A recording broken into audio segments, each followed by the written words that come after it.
ఈరోజు దేవుని వాగ్దానము. ఆకాశ పక్షులను చూడండి, అవి విత్తవు, కొయ్యవు, కోట్లలో కూర్చుకొనవు, అయినను మీ పరలోకపు తండ్రి వాటిని పోషించుచున్నాడు. మీరు వాటికంటే బహుశ్రేష్ఠులు కారా? చూడండి, దేవుని వాక్యం తెలియజేస్తుంది. పిచ్చుకలు ప్రతిరోజు ఆహారం తింటాయి. వాటిని దేవుడు పోషిస్తూ ఉన్నాడు. ఎన్ని రకాల పక్షులు ఈ లోకంలో ఉన్నాయి.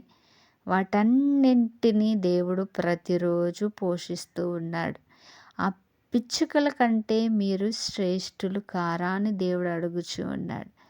ఈ పిచ్చుకల కంటే మనం బహుశ్రేష్ఠులం. అయితే మనం చూడండి, చాలామంది దేవుని సన్నిధిలో ప్రార్థిస్తారు, చింతిస్తూ ఉంటారు. ప్రతిరోజు చింతే. ఎందుకంటే మాకు గృహం లేదు, మాకు ఇతరుల వల్లే బంగారం లేదు, ఇతరుల వల్లే బిడ్డలు లేరు, ఇతరుల వల్లే మాకు ఏదీ లేదు అని మరి ఉన్న దాంతో సంతృప్తి చెందకుండా, మరి ప్రతి ఉదయాన్ని దేవుణ్ణి స్తుతించకుండా, మరి ప్రతిరోజు చింతే.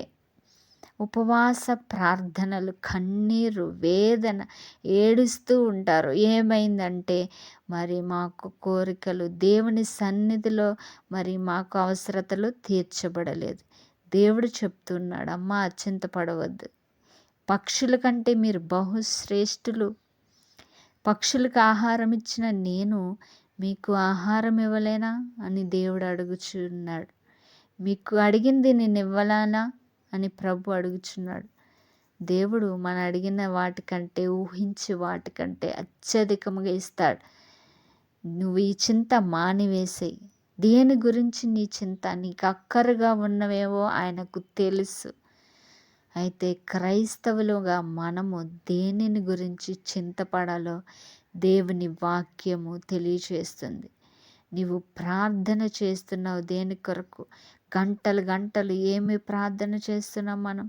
ప్రభువా నాకు అది ఇయ్యు, ఇది ఇయ్యు, ప్రభువా నాకు ఇల్లు ఇయ్యు, నాకు బంగారం ఇయ్యు, నాకు అవి ఈ కష్టాలు తొలగించు. ఇవే మన ప్రార్థన. మరి నువ్వు ఎప్పుడు పరలోకాన్ని స్వతంత్రించుకుంటావు? పరలోక రాజ్యము కొరకు నీ ప్రార్థన ఏది? మొదట ఆయన రాజ్యమును, నీతిని వెతకాలి. ఆయన ఎవరు? ఆయన మన కొరకు ఏం చేశాడు?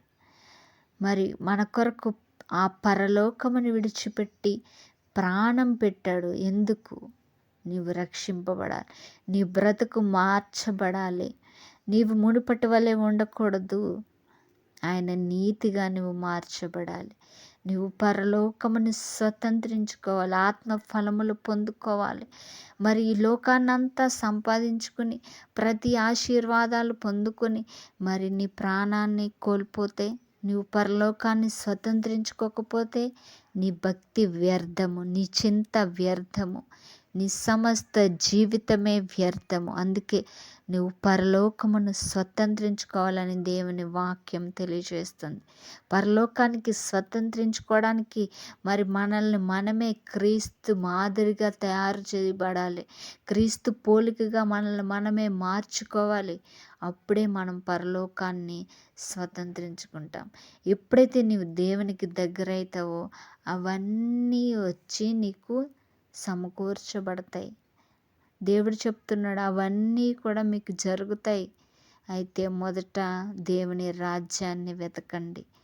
నువ్వు చనిపోతే నువ్వు ఎక్కడికి వెళ్తావు? పరలోక రాజ్యం కొరకు చింతపడుతున్నావా?